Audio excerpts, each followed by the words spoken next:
In this video, I'm going to be reviewing the Dressco paper notebook with Spica Bond paper.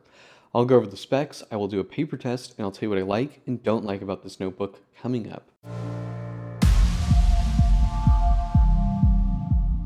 So this is the Dressco paper notebook with the Spica Bond laid paper, and they do another one with 3 diamonds, that's Mitsubishi bank paper. Dressco is a line of notebooks that's made by Takeo Paper Products, and Takeo is a big paper distributor, and they also make their own papers in Japan, and they have this Dressco line of notebooks which has a lot of interesting papers in it. Now the paper notebooks in particular I believe only come in the Spica Bond and the Mitsubishi bank paper, and this is sort of a slim A5 size, so it's like 125 millimeters this way and then 210 this way. Let me see, here's a A5 notebook for comparison, so you can just see it's a little bit skinnier, and these have 128 pages, so that's 8 16-page signatures. They're quite nice looking notebooks. We sort of have this French crease here. What I thought was really interesting is on the back, on the paper band here, they have this paper performance chart, which is really cool. So this is bank paper and this is the Spica Bond here. And then they have tension on the y-axis here. Up at the top, there's more tension, less, it's more soft. So they're saying less tension here, more with the bank paper. And then texture-wise, smooth versus textured. So the bond paper is more textured than the bank paper. I really like the way they did this. It's very nice. And then we also have this Dressco gold foil stamped logo here with a peacock. Looks really good. I'll take this guy off here. And there's just a little thing here that talks about some of their other papers. They do make a notebook with Conqueror paper, which is a European laid paper. And the notebook cover here is made out of like a Italian paper that's like a pink foil. It's really quite shiny.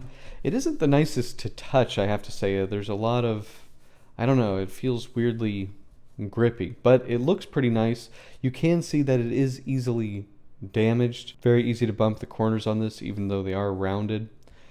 And then we have a nice sort of dark brown paste down in here. And then we go right into the paper. Now these notebooks are all blank as far as I know. There's no printing on the inside. I'm hoping this will show up on the camera, but it doesn't always, to be honest. So this is a laid paper. You can see the laid texture, and then it does have a very nice, rather big watermark that says Spica Bond, and this paper is 25% cotton.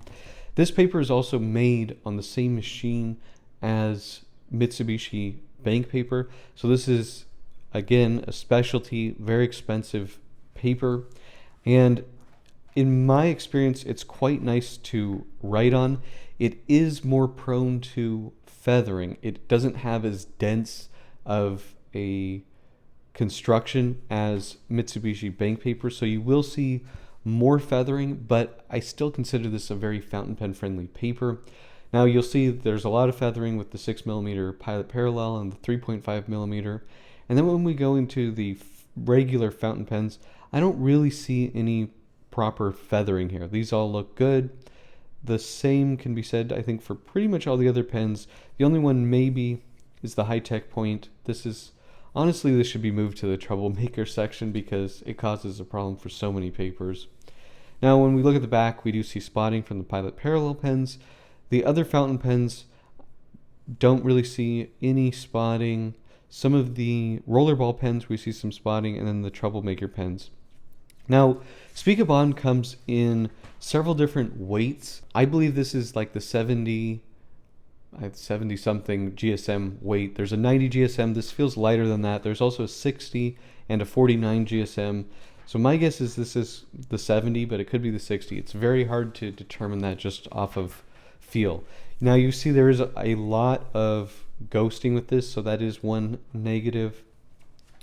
In terms of the construction, you know, it's stitched binding, hollow back here. It does require just a little bit of flexing to get it to lay flat, but it does absolutely lay flat. In terms of the price, these were actually a gift to me. I didn't purchase them, but I can see that they were bought at a Toya in Japan, and they were 1450 yen. So that would have been around $9 for that price. This is a really nice notebook. I mean, the Japanese yen right now is very weak compared to the dollar, but normally that would be in the $14, $15 range. But with today's exchange prices, that's like $9, which is amazing. Overall, yeah, really like this. So what are my pros and cons for the Dressco paper notebook with Spica bond paper? Well, if you buy this in Japan, it's really cheap, the equivalent of $9 right now. So that's really excellent. The build quality is very good, stitched 16-page signatures. You get 128 pages, and you have an interesting form factor. It's sort of an A5 slim size, so if you want something different, that could be a pro. It does lay pretty flat with a bit of coaxing. And then, of course, I think the main reason to buy this is that you get this beautiful Spica bond paper. This is a laid watermark paper that is pretty fountain pen friendly. It's not the most fountain pen friendly, but for normal fountain pens, you'll have no problem writing on this paper. And for me, it's been a very enjoyable writing experience.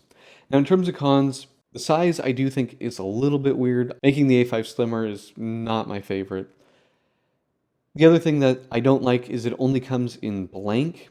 Now, for the price, I think that can be forgiven, but for me, I prefer to have a ruled or dock grid notebook for journaling most of the time. The other main con is availability. I don't see a place currently to buy this particular notebook in the United States, so you may have to buy it from Japan, which of course will always add to the cost. But otherwise, it's a pretty nice product. Do you guys have this notebook? Do you like this notebook? Let me know in the comment section below, and if you like this video, please hit that like button, and if you want to see more fountain pen, paper, and ink videos, please hit that subscribe button. Thank you so much, and until next time.